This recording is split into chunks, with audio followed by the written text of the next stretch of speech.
let's talk books. First of all, my throat is very sore right now, so if I sound weird or I pause every now and then, I have a really sore throat, but I really wanted to film this video. So I'm going to be talking about my February and March reads. I didn't film a video for February. I failed. I totally forgot about it, and then about the time that I remembered, I was like, I might as well just wait and include February and March in one longer video. So that's what I'm doing. So February, I ended up reading 11 books, which was quite a bit. I honestly wasn't planning on reading that many books in February. I had a few that I was looking forward to, and other than that, I just wasn't really planning on reading much. But lo and behold, I read 11 books, which is the most that I've read in a month so far. So February, I started off by finishing Twisted Love, which was the book that I had started at the end of January and hadn't quite finished yet. I had mentioned it in my other video, but I wasn't done with it yet. So February 1st, literally February 1st, I finished this book. This book is by Anna Huang, which I love her. I love Anna Huang, one of my favorite authors, hands down. It is the first book in the Twisted series, and it is about Alex and Ava, which I adore them. I'm not going to say too much just because I don't want to give too much away. I don't want to spoil it on accident, so I will just leave it there. It's about Alex and Ava, brother's best friend. I cannot talk today. Brother's best friend. Yeah, there's a little betrayal in there. It's good. It's definitely smutty, so if you're not a smut girl, you may not enjoy it, which is perfectly fine. Me personally, this was a 5-star read for me. I absolutely adored it. I had a hard time putting it down, honestly, and when I did put it down, all I did was talk about it. So, and I've actually got my partner into reading, and now my partner is reading Twisted Love, and they're loving it, and I'm so excited for them to read the rest of the series. I moved on to Twisted Games, which is the second book in the Twisted series. This is about Reese and Bridget. Bridget is a princess, and Reese is her bodyguard, which... Forbidden love, I am all for forbidden love. I love forbidden love. It's hard not to, in my opinion.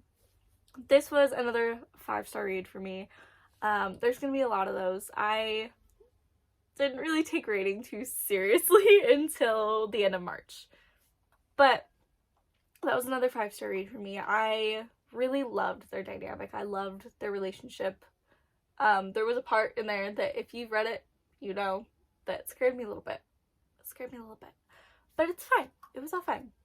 That was a fun time for me. I honestly would recommend that book and that series to just about anybody.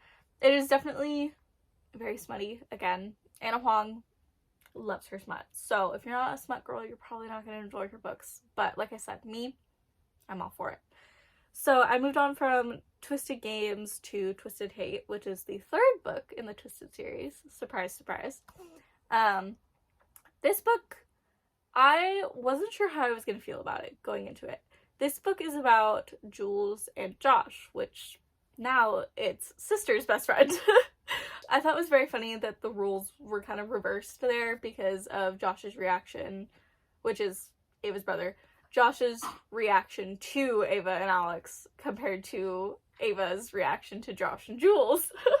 But I wasn't really sure how I was going to feel about it, just because from the other two books, Jules and Josh were not my favorite characters. They definitely had like a dynamic going that I was interested in, and like I did want to read the book, but I wasn't setting high expectations for it just because I wasn't sure how I felt about them as characters yet. But I ended up adoring it. It was worth it. I honestly love that book. Josh and Jules, not my favorite couple from the Twisted series, but that book was really good. I enjoyed it, and I rated it 5 stars. Again, to no one's surprise. So, from Twisted Hate, I moved on to Twisted Lies, which this book, this is the one that I was looking forward to the most. So I read the Kings of Sin series. I started with King of Wrath at the very end of December last year, and then I moved on to the other 2 books in the series at the beginning of the year, which I talk about those in my other video if you want to check them out. But anyways, and something about Anna Huang is her stories are often like interconnected. They're like woven together. So you'll get, you know, cameos of other characters from other books in her other books. And I think it's very, very like amazing the way that she does it. Like the way that everything is so planned out and the way that these characters like come together is very smart, and I applaud her for it because oh my god. So Christian is mentioned in King of Wrath. He knows Dante. And from the moment that I met that man in King of Wrath, I knew I was gonna love him. He might be one of my favorite book boyfriends, like, ever. Sorry, I'm watching the dog right now. Bandit. Anyways, Christian is probably one of my favorite book boyfriends, like, ever. And definitely my favorite out of Anna Huang's men. Like, I love him. I was not aware of the Twisted series until I was looking more for Christian Harper, like for more content of him. And then I come to find out Twisted Lies is his book with Stella. And I'm like, so of course I started the Twisted series because of that. And of course it's the last book in the series. But it was hands down my favorite. It took me the longest to finish because I didn't want to leave that universe yet. I didn't want to move on to another series. I really didn't. I was very much engulfed with the Twisted world and I didn't want to leave it. So it took me a while. It took me like a week to finish that one. But it was definitely my favorite from the series. It was the book that I was looking forward to the most out of all of them because of Christian Harper. And I fell in love with Stella immediately. I honestly really related to Stella and like her family dynamics, and I don't know, just something about Stella, like I really clicked with her. So I kind of loved the book all the more for that. I think it's very important to have a connection with the characters, especially the main characters in a book. And I really got that with Stella, so my favorite Twisted girl, honestly. Twisted Lies was a 5-star read for me, and if I could scrub my brain clean of that book and read it for the first time again, I absolutely would, because I adored it. The boat scene, and it was so worth the hype. So during, I was gonna say after, but kind of during Twisted Lies, I decided to pick up my last few Attack on Titan mangas. These have been sitting on my shelf for like a while now, so it was about time that I read them. I read 6, 7, and 8, which were the last ones that I currently had. I finally picked those up and I read them, and I would say that they're like a 4 or a 5-star read. But honestly, there isn't much that I can say about the manga without giving too much away from the story. So I'll leave it at that. Number 6, 7, and 8, probably 4.5 to 5 stars for me. So about the time that I finished Twisted Lies, I timed this perfectly. About the time that I finished Twisted Lies, Where's Molly came out. So Where's Molly is a spin-off of the Cat and Mouse duet, Haunting Adeline, Hunting Adeline. A lot of people have mixed opinions on that book, which I completely understand. It is definitely very heavy. It is dark, and dark romances are not for everybody, so it's okay if you don't enjoy them, but I personally loved them. So Where's Molly came out in February, and I kid you not, I stayed up until midnight to download it on my Kindle, like immediately. As soon as it came out, I downloaded it. I read probably like the first chapter or 2 before going to bed that night, and I ended up finishing it the same day that it released. And honestly, I wasn't really a fan of it. I didn't hate it. I did not hate it by any means. I would definitely reread it again. And for those that did read Haunting Adeline, or, you know, Haunting Adeline, whatever, if you did read those books, I would recommend this book to you. But I was kind of expecting more from it than what we got. There was another interruption from my grandmother. Anyways, so Where's Molly? I just kind of expected more from Where's Molly. I was kind of hoping for more of what happened to her while she was where she was at. I don't want to give too much away if you haven't read it and if you're planning on reading it. But I was kind of just expecting more. I was expecting more of how she got out of where she was and if she was going to find her sister again. I expected kind of more of a reconnection with her sister after, you know, seeing how much she cared for her sister. But we didn't really get that. So, again, I don't want to give too much away, but I just expected more from it. And I was kind of disappointed that it was basically just all smut and not an actual story. Which sounds kind of hypocritical because I really do love smut. Like, I'm 100% I'm a smut girly. But that book, I just kind of wanted more from. I wouldn't have minded all the smut if there was more story to it. At least regarding her sister, because that was kind of like what the point of it was to me. Anyways, that's what I thought the point was gonna be, was like her getting back to her sister. But I still love H.G. Carlton. I still love the Cat and Mouse series. I'm still looking forward to Sibby's book, which I'm excited for that. But this one was just not my favorite, and I expected more, like I said. So I ended up rating it about a 3.5. Again, I would reread it if, you know, I were to go back and maybe reread the whole Cat and Mouse series, like Haunting Adeline, Satan's Affair. I would reread Where's Molly, but again, just not my favorite, and I wanted more from it. Next, I decided to pick up a mystery / thriller book, which I picked up The Girl Who Was Taken. Going into this, I didn't really know too much about it. I think this was a book that I saw another YouTuber read.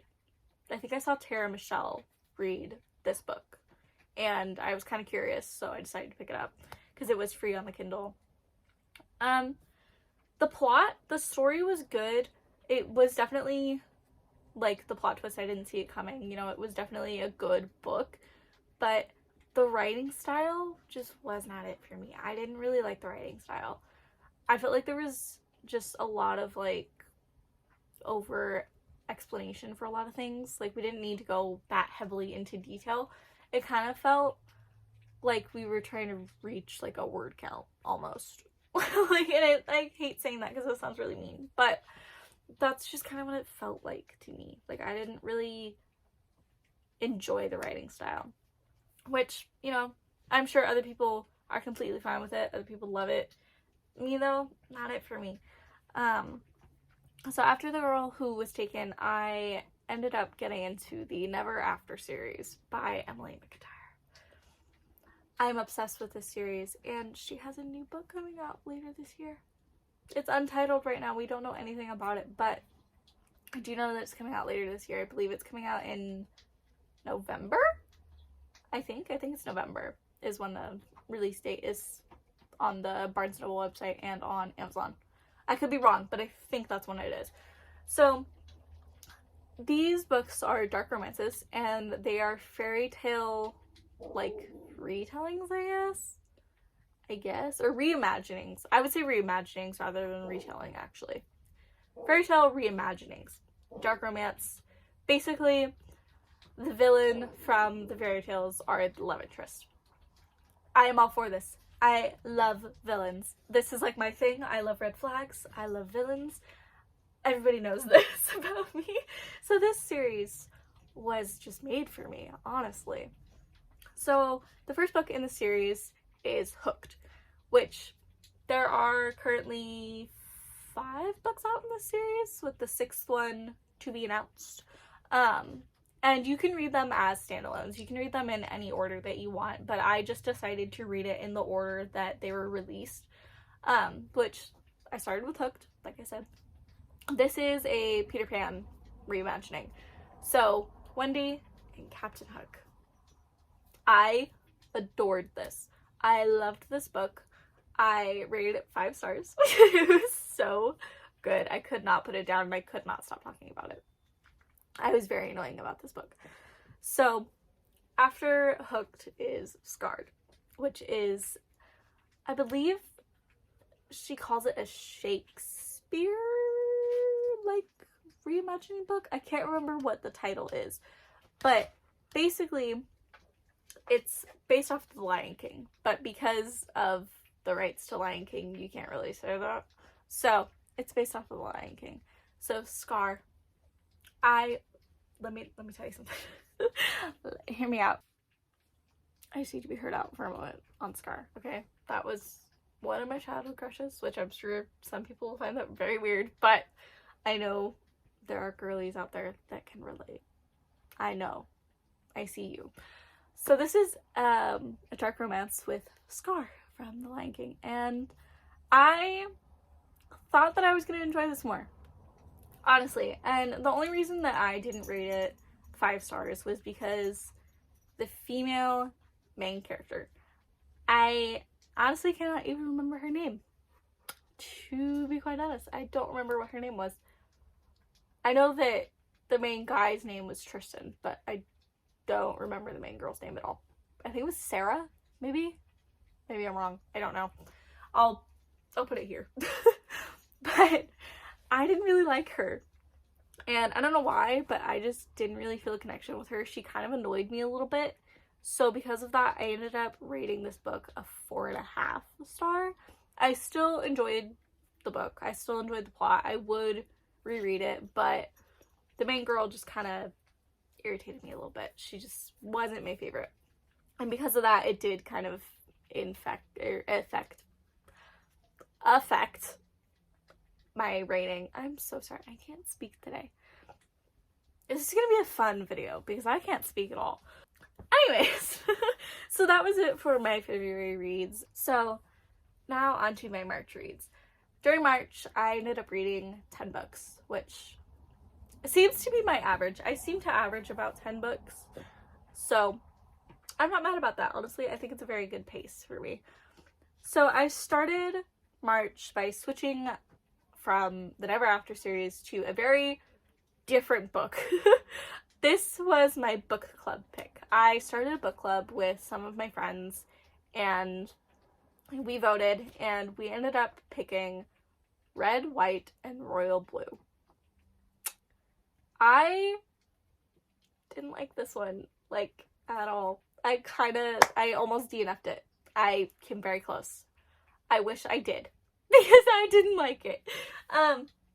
But because it was the first, like, book club pick, I felt like I had to finish it. I felt like I kind of owed the book club that much since I was the one that started the book club. And then, you know, this was the vote. So I did finish it. I ended up rating it a 2.5 star. Didn't like it, but I liked it more than Fate of a Royal, which is my lowest rating ever, which I've talked about it, I think, on my Instagram, but I didn't like that book. But not the point. Red, White, and Royal Blue. I wanted to love this. I wanted it to be good. I really wanted to enjoy it. I thought that the plot was interesting, but I just couldn't get on it. I just didn't like it. And it seems like a lot of people don't really vibe with it. So it's not just me. But if this is your, like, favorite book, I'm so sorry. Like, I truly am. I just didn't like it. That's just my personal opinion. If you love this book, that is amazing for you. I'm very happy for you. But I didn't like it. So, yeah. It took me a while to finish it. It took me like a week to finish that one. And then I wasn't happy about it at all. So from that book, I switched back to the Never After series and picked up what is wrong with me today? I picked up the 3rd book in the series. The 3rd book is called Wretched. This is a Wizard of Oz reimagining. So for once, the girl is the villain and not the guy, which I honestly enjoyed. I like some badass like, female main characters. I felt like she did give this to me. You know, she was a baddie. I liked her.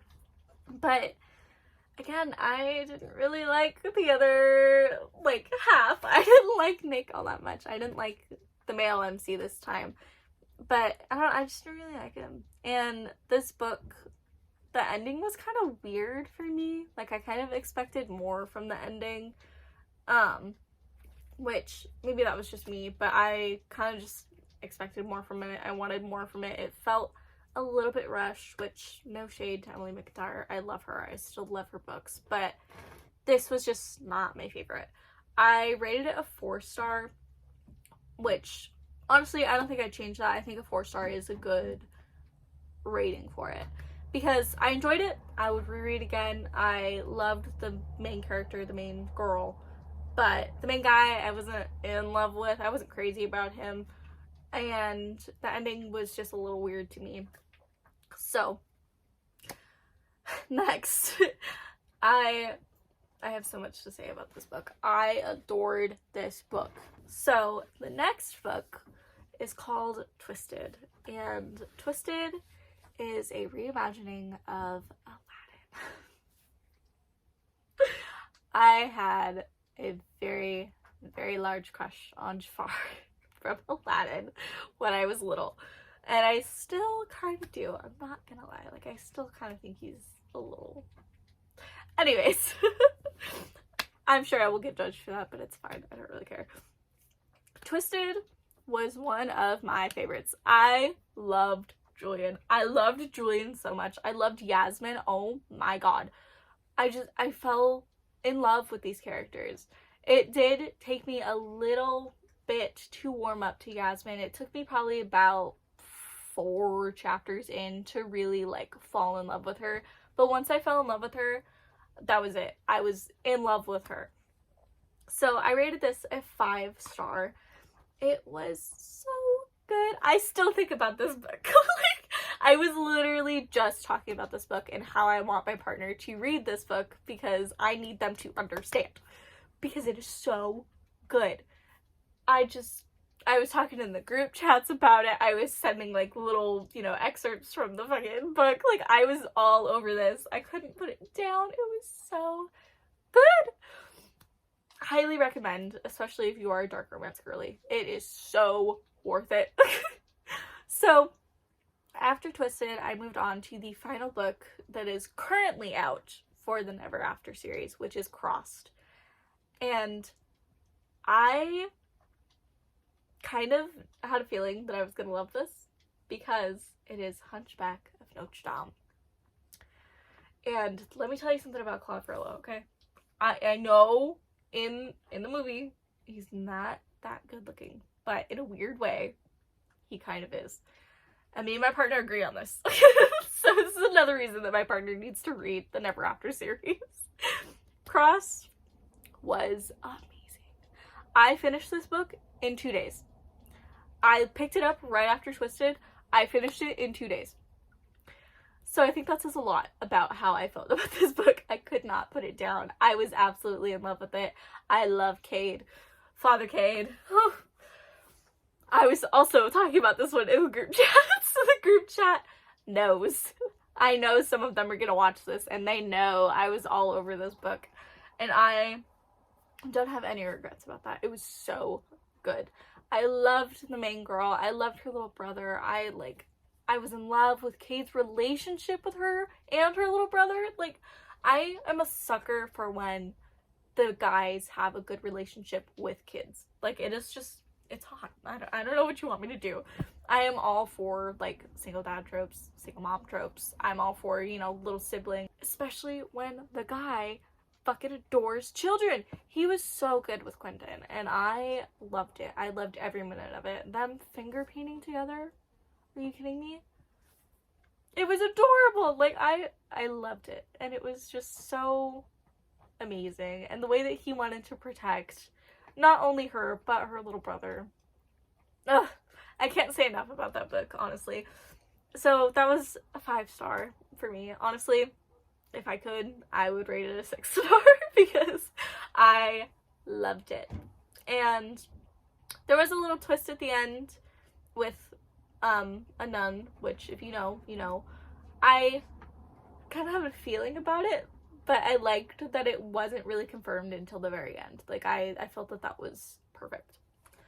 So, after I finished Crossed, I picked up The Love Hypothesis, which The Love Hypothesis was a book that I got for Christmas, and I was interested in it because it is based off of Kylo Ren and Rey. It is Reylo fanfic, and I love Adam Driver. Like, I am obsessed with that man. He is so fine. I love Kylo Ren. So, I had a feeling that I was gonna love this book, and I really did. Honestly, I wasn't really a fan of the whole science thing, which I know that's like the whole point to the book. It's a STEM book. I was very confused at parts. I am not a science girly, but that did not deter me at all. I still loved this. I do wish there was a little bit more smut, a little tiny bit, but I understand completely why there wasn't, and it was because of Olive and her relationship with intimacy, which I felt that that was very good representation. I felt that it was very strong and it was explained very well, and I do have, you know, people in my life that feel that way towards intimacy. So I thought it was very, very interesting to read it from that perspective, to be like kind of put in those shoes where it's like she didn't really crave intimacy with anybody unless she was close with them. And I just really thought it was good. So like, I understand why there wasn't more smut, but I wish that there was maybe like a scene or two more than what we got. But again, that is just my opinion. Please just leave it at that. It's just my opinion. Like, I do understand why there wasn't, but I just kind of wish that there was a little tiny bit more. I rated this a 4-star. I rated it 4 stars just because I don't know, I didn't feel like obsessed with it. I wasn't obsessed with the story where I was like, you know, obsessed with Crossed and Twisted. Like, I couldn't put these down. It was just kind of more of like, oh my god, I loved this. Like, I would totally reread this again. I went out and I bought the rest of the books in that series by Allie Hazelwood. I bought Love on the Brain and Love Theoretically. So, I did enjoy this book, but I just wasn't obsessed with it. So, after The Love Hypothesis, I kind of hit a weird reading slump, kind of. I don't want to call it a slump because that's not entirely what it was. That's not what it felt like. It was more so I just wasn't connecting with any books and I wanted like a comfort read, kind of. So I ended up picking up Harry Potter and the Sorcerer's Stone, which, before I get into this, I know that J.K. Rowling is not a good person. I know that she's very toxic, especially to certain communities. And she likes to fat shame people. She's racist. She's transphobic. So I do understand completely why people do not read these books and why people are bothered when people kind of hype these books up. But these books, I've had them since elementary school. It was nothing but a comfort reread of books that I've had for years. So, Sorcerer's Stone is the first one that I read. 5 stars, comfort reread. I loved it. It was really good. I finished it in probably like a day and a half. And then I moved on to Harry Potter and the Chamber of Secrets, which, again, 5-star read. Another reread. I've reread these books so many times. But, yeah, it was just a comfort reread. And then I moved on to Harry Potter and the Prisoner of Azkaban. 5-star read, of course. I love Sirius. I love Remus. I love Remus a little bit more than Sirius, but we're not going to talk about that. I kind of wanted to pick up Harry Potter and the Goblet of Fire. I did pick it up and I read the first chapter, but I just wasn't feeling it anymore. So I put it down, and I will definitely revisit the Harry Potter series. I do want to reread the rest of the books in the series, but at the time I just wasn't like in love with it, so I just put it down and I picked up something else. And the book that I decided to pick up was actually a book that my mother had bought for herself, and I just kind of wanted to read. It was The Woman in Me, which is Britney Spears' memoir, and she talks about, you know, all the things that happened to her and, like, you know, the whole Free Britney thing, which was insane. If you want to learn more about that, this definitely is a good way to learn more about it. And this was the first memoir that I picked up, really, and it was very interesting. It, you know, it was interesting to learn about her experiences and her life and, like, all the things that she went through that led her to, like, you know, the whole I can't remember what it's called, like the legal thing where her father was, like, in charge of, like, her, like, literally her, and controlled everything. I can't remember what the name for it is, but it was really crazy to, like, you know, learn about all that and how it worked and what she went through and, you know, all that stuff. So I did rate this a 5-star. I kind of felt weird rating a memoir because this is somebody's life. It's not, you know, a fictional story. It's somebody's personal experiences. But it is definitely worth the read if you're interested in learning more about her. And then after I read that, I decided to finally pick up the Dreamland Billionaire series by Lauren Asher, which is a series that I've had on my TBR for a little bit now. And I've had them downloaded on my Kindle for a little bit now, but I haven't read them yet. So The Fine Print is the first book in the series. That's the one that I started with. I honestly really loved Rowan. I loved Rowan. I loved Zara. I loved their relationship. I loved her little sister Annie. Like, it was a very good book. I, again, wasn't obsessed with it, but I did really enjoy it. I would reread it again, and it was my last read for March. And I rated it a 4.5 star because, like I said, I wasn't, like, in love, obsessed, but I was in love with it. I really enjoyed their character dynamic, and I really enjoyed the relationship between them. And for once, the third act breakup didn't bother me. It felt like it made sense. It felt like it was actually relevant to the plot, which sometimes with third act breakups you don't really get that. The Love Hypothesis kind of did that. Like, it was a third act breakup that lasted probably like 2 pages. That's what it felt like. So it felt just very unnecessary. But The Fine Print, it felt actually relevant to the plot. Like, it actually made sense why Rowan kind of pulled away from her and then realized that he didn't want to pull away from her. So made sense. I actually enjoyed it, and again, rated it 4.5 stars. It was my last read for March. It was really good, and now I'm reading Terms and Conditions, which I am very, very excited for. I'm almost done with it. I'm about 67% through right now. I put it down so I could come film this, but I love Declan. I loved Declan from the moment that he was introduced. I knew that that was going to be my favorite, and I guarantee you he's going to be my favorite out of the 3 of them. So I am very much looking forward to finishing that book. It is so good, and I am looking forward to picking up The Final Offer afterwards. And after Final Offer, I am picking up the ACOTAR series. Finally. I am finally going to read ACOTAR, which there will be a video about that. I'm thinking about doing a reading vlog of ACOTAR. We will see. But either way, you guys will hear about it, whether it is from a reading vlog or if I, you know, do read it and I put it in my next wrap up, which most likely I will. I'm gonna actually try to remember to do my reading wrap up this time. So I hope that everybody enjoyed listening to me ramble about my books, and if you've read any of these and you have opinions on them, please share them with me, even if it's a different opinion from mine. Like, if I loved a book and you hated it, tell me why. I want to know. I'm curious on what your opinions are. And thank you so much for watching, and please subscribe if you want to stick around and listen to me ramble about more books in the future. I am also going to start posting about my collection, which, if you collect dollies and like Funko Pops, you'll want to stick around because I have a lot. So, bye-bye.